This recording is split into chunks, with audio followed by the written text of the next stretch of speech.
Welcome back to the channel. Today we're going to be doing the Week 6 NFL recap. We're going to start out with the Thursday night football game, the Broncos versus the Chiefs.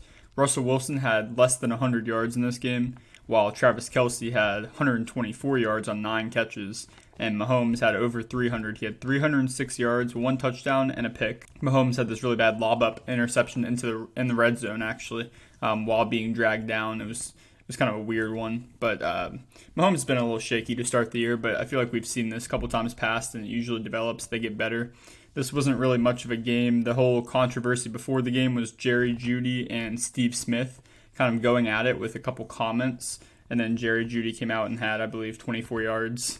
So not a great showing for him, and the Chiefs took this one 19-8 over the Broncos. The London game this week was the Baltimore Ravens and the Tennessee Titans. Zay Flowers got his first career touchdown, which is really cool. One of the linemen made sure to go get it for him. Derrick Henry had 12 carries, 97 yards, a touchdown. One of his carries was a 63-yard run, which kind of made up for his other kind of rough carries. He's seeing less carries, and Tyjae Spears, their rookie out of Tulane, is seeing more carries. So kind of an interesting dynamic there in the Titans' backfield. Ryan Tannehill got injured, and Malik Willis came in to replace him. He did all right. He had a good completion percentage, but I don't know. And Ryan Tannehill's, I think it's a high ankle sprain. It's supposed to be something that could linger, which is a problem. Lamar was the leading rusher for Baltimore, so not much rushing going on here in this game. It was kind of a weird London game. They all are weird. I haven't seen a regular London game. It's just not a thing. The Ravens took this one, though, 24-16 against the Titans. The Commanders and the Falcons dueled, and it was Desmond Ridder versus Sam Howell, what everyone wants to watch, obviously. But Desmond Ridder had 3 picks, a couple really, really, really bad ones. In the end zone, he had a really, really bad pick. Just cannot happen. Kind of off the back foot, throw it up. Super bad pick.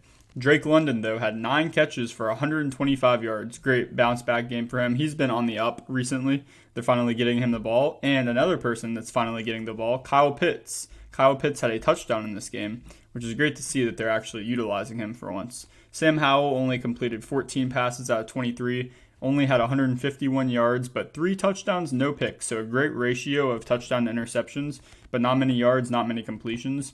And Desmond Ridder, it seems like Ridder time might be over. Taylor Heinicke is sitting on the bench, and he almost seems like a better option at this point.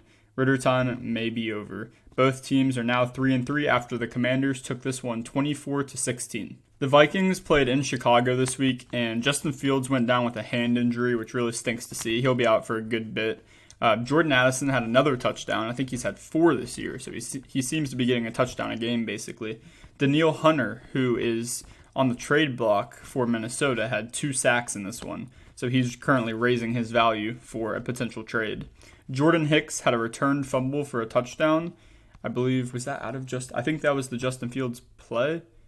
I'm not sure. I don't know if that's the one he got hurt on. Justin Fields, actually no, the play he got hurt on was the interception it was like tipped straight up. I think he hit his hand on the helmet. I could be wrong on that. And then Tyson Bagent came into backup. He is the Bears' backup quarterback. He is a rookie out of Shepherd College, but they're going to get to see what he is, and it'll be interesting to watch him start for a little bit. But the Vikings took this one in a not so convincing win, 19-13 over the Bears. The Seahawks and the Bengals played in a surprisingly defensive centered game, and Geno Smith contributed to the defense's performance for Cincinnati, at least, having 2 picks in the second half, something we're not accustomed to seeing recently out of him.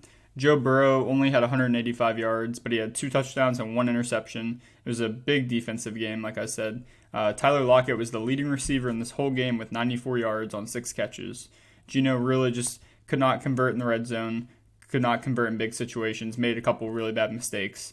It seemed like a winnable game for Seattle this whole game, but Cincinnati ends up coming away with this one 17-13, and a huge win for them to get them back to 3-3 going into the bye week this week. The 49ers and the Browns was a game that many did not expect to be anywhere near close because PJ Walker was starting for the Cleveland Browns at QB.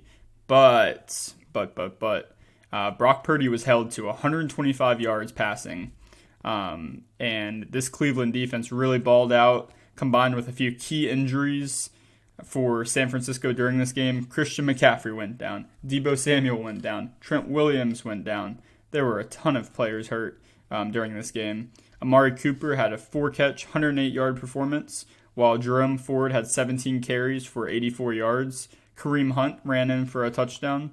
And then San Francisco, despite all the injuries and really being locked down on offense, had a 42-yard field goal, I believe, for the win. And Jake Moody, their rookie kicker out of Michigan, he missed it, and they lost this one 19-17 in Cleveland. The Panthers and the Dolphins game got off to a funny start, with Carolina having an early 14-0 lead on some great throws by Bryce Young, especially the touchdown throw.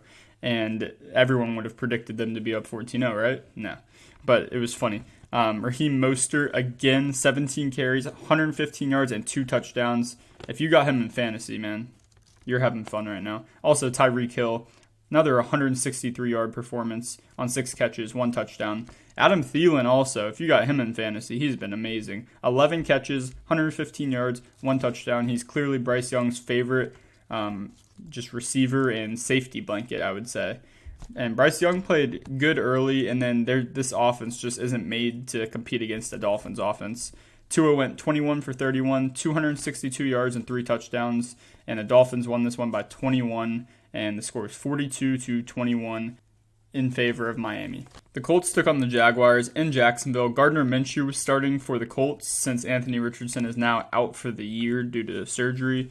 Minshew had to throw the ball 55 times in this game. He was 33 of 55, 3 picks, 1 touchdown, 329 yards. Indianapolis didn't do anything on the ground. That's why he had to throw so much. 44 total rush yards for Indianapolis. On the other side, rushing-wise, Travis, not Trevor, I always mess that up. Travis Etienne had 2 touchdowns. So he's been on a great little streak here of running the ball. Michael Pittman Jr. had 9 catches, 109 yards. But the Jags kind of controlled this one, won this game at 37-20 over the Colts. The Saints took on the Houston Texans, and Derek Carr threw the ball 50 times. 32 of 50 was his completion percentage. 353 yards, 1 touchdown, 1 pick. Rashid Shaheed had another huge bomb touchdown. He does it like once a week. It's almost consistent. But he only had 2 catches on the game for 85 yards, though.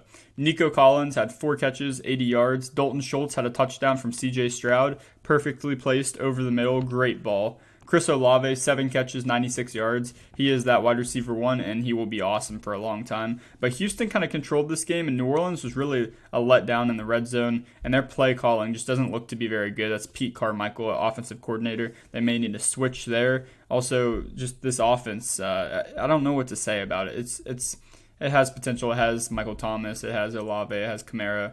It doesn't have a good O-line. Derek Carr should be good enough, but it falls short so much. And the Texans actually stole this game, 20-13 over the New Orleans Saints. The New England Patriots against the Raiders.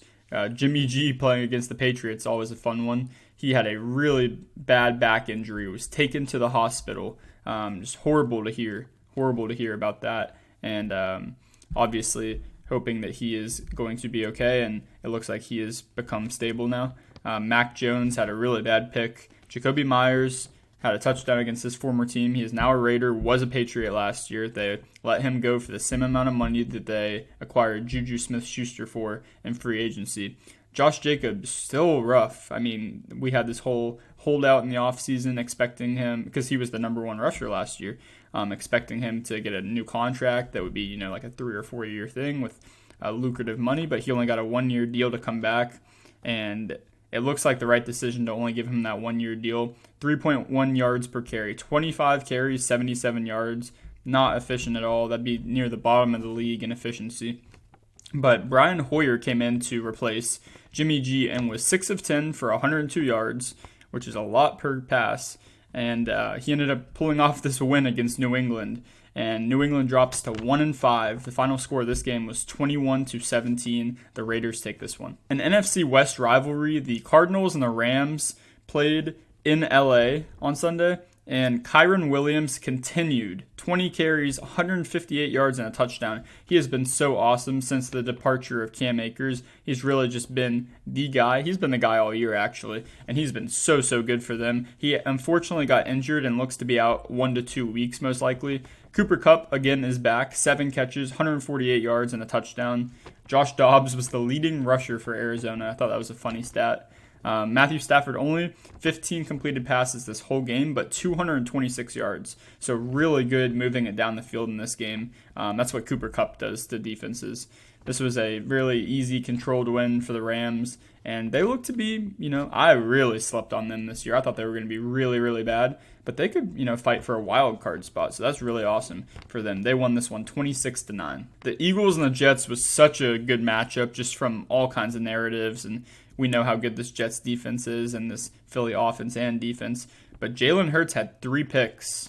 3 picks in this game. One was crucial. One was to, practically lose this game. A.J. Brown, 7 catches, 131 yards. Great performance by him. Garrett Wilson, 8 catches, 90 yards. It's tough to get him the ball from Zach Wilson. Tougher. But looks like he's getting the ball more than he was. Hassan Reddick had 2.5 sacks. Great day for him against this Jets O-line that we know can be very inconsistent. Neither team was over 90 rush yards. It was like a moderate rush game for both teams. Zach Wilson had no touchdowns and no picks, was 19 of 33, 186 yards. And the Jets pulled off this win due to that Jalen Hurts interception, and then Breece Hall ran in a touchdown at the end of the game. It was a very defensive game. 20-14 was the final score of this one, and Zach Wilson did just enough to win this game. The Lions and the Buccaneers faced off in a game with a really, really good offense and a team that's been really great on the D-line, which is the Buccaneers this year. Jared Goff had a great game, 30 of 44 for 353 yards, 2 touchdowns, no picks. He's been absolutely awesome. Over the last 17 games, he is probably the best quarterback, if not one of the best 3 quarterbacks in football, not turning it over, just being so efficient, so good. He needs his respect. Neither team was above 50 rush yards in this game, so both D-lines did really good at run stopping, including the linebackers. David Montgomery got injured, which is a big blow for this Lions team because Jahmyr Gibbs is also coming off an injury. So now they're looking to Craig Reynolds, who didn't even practice yesterday being Wednesday.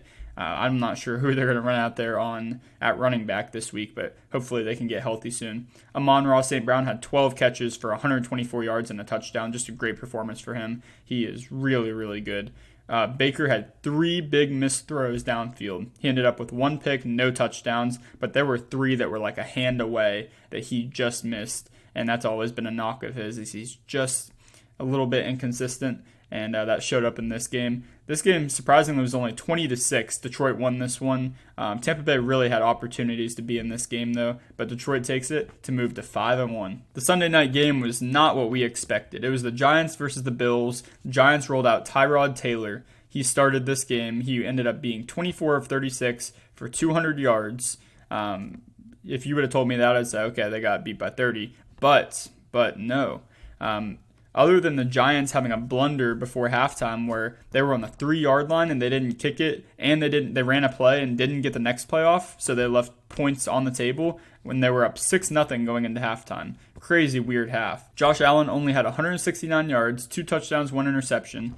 This was a defensive showdown if there ever was one in Buffalo.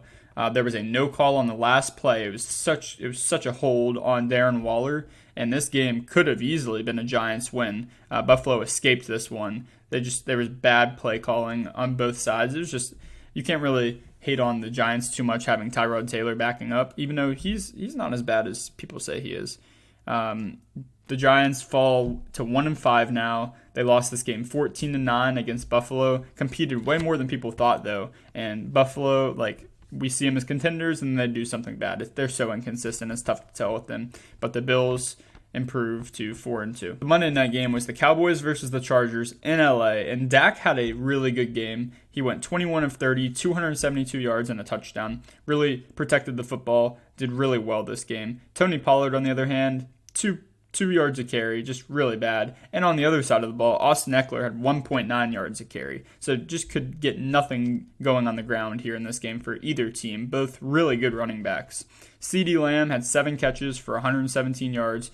Big bounce back game. He had not had more than 4 catches in the previous games. each game. So seven's much improved there. The Chargers had 5 sacks against a Dallas line that is good, but sometimes we can see Dak kind of statue in the pocket, and that happened in this game. Stephon Gilmore had an interception.